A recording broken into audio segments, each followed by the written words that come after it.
Scarlett, and I'm here today with Alina, and we're going to bring you some core strengthening exercises.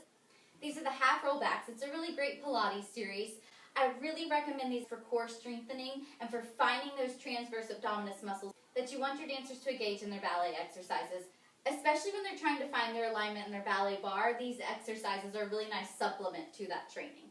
So we're going to start with the dancers sitting as tall as they can with their feet out in front of them, hip width apart. So find out where they can put their feet, where they can have this back flat. Some dancers will have to have their legs really close to them and some dancers a little bit further out. So let's bring the legs too close. Legs too close and you start to get a sag here in the back, and we don't want that. We want to start really straight. So we're going to put the legs out, but we need the feet flat on the floor, so don't straighten too much. So back nice and straight, belly pulled in, and just so you guys can see really nicely, I'm going to have her put her hands on her knees to start this. So what we want is that the sacrum starts to roll back towards the floor. What we don't want is for the upper back, the thoracic spine, to help with any of this. And it's nice that she has on leggings and a leotard, because we can talk about just the leggings moving and the leotard not really helping as much. So just from the lower belly, can she squeeze her lower belly in so much that the sacrum drops back, creating a curvature in the belly. So we're going to take this arm just out so we can see here. So we're squeezing the belly in. And then a nice accessory for this is the ring. We're going to pump the ring in, hands long, fingers long, on the roll back. And then as she releases up out of this, release the ring. And roll back and up. So it's back a little bit, up a little bit, all while squeezing the abs in. Go ahead and come out of this and relax.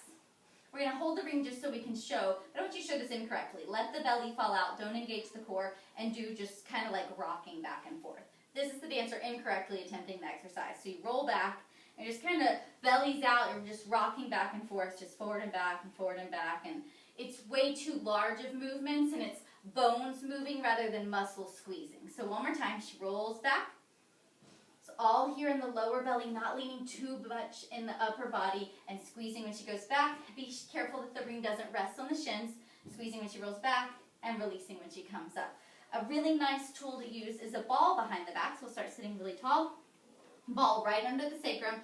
Roll back into the ball. This is really nice for the dancers to have something to lean into, and then squeeze the belly tight and come off the ball a little bit and back and up. Yeah, so really a lot of pressure on the sacrum into the ball, and then recover, relax.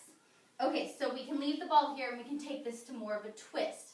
She's going to keep holding the ring, belly in. She's going to roll back into the ball and twist over to her right. In this twist over to the right, she's going to just go back a little bit, back an inch, up an inch. Back an inch, up an inch, all while pulling the belly in. Lena, we show this with the belly out, please. So belly relaxed, and then you're just like leaning into a ball kind of for no reason. Yeah, the bigger the motion, the more incorrect it is. So squeezing tight, it's all about pulling the belly in a little more and come up. We're going to show this without the ball. So she'll start seated. Bring those feet a little bit closer together for me. Belly in, back straight. So now we roll back, and without the ball, twist to the right. And we go back a little bit, up a little bit. Very nice job keeping the shoulders down out of the ears. And again, we can squeeze the ring when we roll back and let it go when we come up. And relax. Okay, you can do this with a ring, without a ring. I'm going to show this with the hands pressing together for this next drill. So we're going to place the hands together in front of the sternum. And tell the dancers, make sure that the fingers stay in line with the nose. We don't start pulling the hands further to do the twist. So rolling back. This is like wringing out a washcloth. Right here in the oblique, she's going to twist around, and then she's just going to try to twist a little bit more. It's all happening here in the obliques. Twist and come back, and twist and come back. And none of it's happening anywhere else except for the obliques. So it's not a big pull of the elbows. It's all happening in the stomach. Now take the arms to first. Once they have the hang of that, they know to keep their fingers in front of their sternum and twist, and it's all happening here in the oblique. And then roll it back up. All of these drills we just showed you, I would do about 10, and then definitely on the other side as well. I hope this really helps strengthen your dancer's core, and you can really help them find their posture in their ballet classes from utilizing this supplementary exercise. Thank you.